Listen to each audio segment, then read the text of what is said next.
Hi, అత్తమ్మ రుచులకి స్వాగతం. ఎలా ఉన్నారు? అందరు బాగున్నారా? ఇవాళ మా అత్తమ్మ పేషలు ఏం చేస్తున్నారో మీకు తెలుసా? మక్క గుడాలు. 2 గ్లాసుల మక్కలు తీసుకున్నాను. వాటర్ పోసి మంచిగా అవి క్లీన్ చేసుకుంటా. 2 గ్లాసుల మక్కలకు 6 గ్లాసుల వాటర్ పోసుకోవాలి.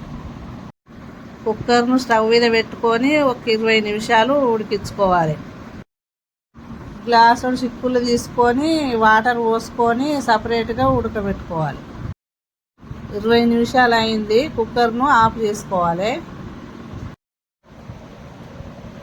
కడాయి పెట్టిన ఆయిల్, పచ్చిమిర్చి, ఎండిన మిరపకాయలు, ఆవాలు, జీలకర్ర,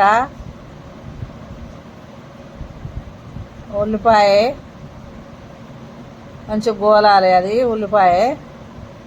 ఉల్లిపాయ మంచిగా గోలినాక కళ్యామాకు మంచిగా గోలినాక ఎల్లిగడ్డ అయిపోయాక పసుపు